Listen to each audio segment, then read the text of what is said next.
Shabbos Daf Kuf Tesvav. Today's email comes to us as a response from Reb Eliezer Kessler from Houston, Texas. He says, thank you for mentioning his wife's Tanakh Yomi program, and since then over 100 new participants. And when he was speaking to Yosef Biliak, the one in charge of sending out the 8-minute daf, Yosef told him that we have over 46 groups, and he does the math. If you have 46 groups times 256 people, that's 11,776 people that Yosef sends out, which is true. Chazdi Hashem, we have well over 15,000 people that received the 8-minute daf from our app, from our website, from YouTube, from All Daf, from Torah Anytime, and other different things. So Chesed Hashem, Baruch Hashem, tremendous bracha. We have a brand new parak today, which is parak Kol Kisvei, which discusses what are you permitted to save in case of a fire, Rahman al-Islam. Says the Mishnah, what if somebody's saving as Sifrei Kodesh, Tanakh, Torah, Nevi'im, Ksuvim? If they are written in Lashon HaKodesh, obviously you can save them. Even Ksuvim, which you're not permitted to learn on Shabbos, there's a Gzeira in the time of the Mishnah, because people love to learn Mishlei, Koheles, and Tehillim, and they would refrain from going to the drushes and shul to learn halacha. So they said, even so, you could save Ksuvim. If they were written in other languages, according to the Manda Omar that says you are permitted to write Sifrei Kodesh in other languages, like in English and Art Scroll Torah, you're permitted to save. Obviously, you have to save because that's Kedusha. But according to the Manda Omar that's also to write, we have a Machlokes, Rav Huna and Rav Chizda, and both Rav Huna and Rav Chizda have Tanoim that say like that. But both Rav Huna and Rav Chizda have to amend and edit our Mishnah, as you can see in the red words. Rav Chizda fits in better, so to speak, in the Mishnah, fits in the pashas of the Mishnah, that you could save Sifrei Torah that were written in other languages. And he has a brayso that says like him. It says that if Sifrei Torah were written, or Tanakh was written in the language of Giftis, Madis, Ivris, you save it because of the Bezayin of the Kedusha. What we have to amend is the end of the Mishnah, which talks about Gniza. The question is, if you could save a Sefer Torah from a fire and carry it without a sheet of mavais and go through the whole tircha of carrying it, certainly during the weekday you should bury a Sefer Torah like that. So we have to say that what the Mishnah means is even if the Sefer Torah was decomposed, rekev, that's the chiddush, that you bury that as well. Rav Huna says you don't save it, and he has a Manda Omar, Rabbi Yosi. He goes like the Tana Rabbi Yosi. That holds that you're not allowed to translate Tanakh into other languages, and therefore if you do, you don't save it.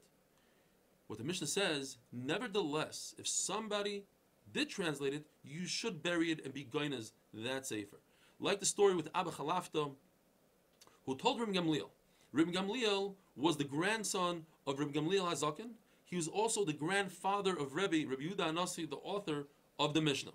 And he told Reb Gamliel, you must bury your Eiv that has a translation in Aramaic.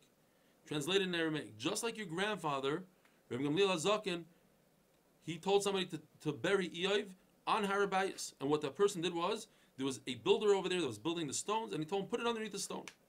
The Gemara says, another shita, according to Rabbi Yosi, Rabbi Yehuda, you have to destroy it. What happened was, he put clay over it. Says Rabbi Gamliel's grandson, it doesn't make sense. First of all, there's no clay in Harabayas, they weren't using clay. Second of all, how could you destroy it with your own hands? So what you do is, you put it in an open field and let it decompose on its own. To write a siddur, which was usher in the time of the Gemara, to write Shemona Esrei down, to write brachas that have Hashem's name, that have psukim,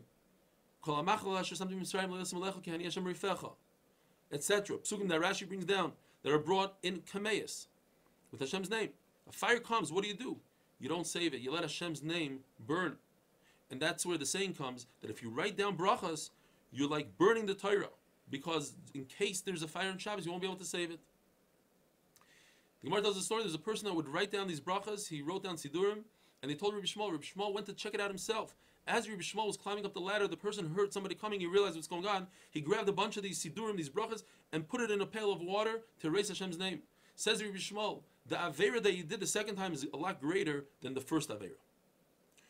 If a person wrote a Sefer Torah in Lashon HaKodesh, but with the wrong ink, puzzle ink, it's not going to last, it's going to fade away eventually.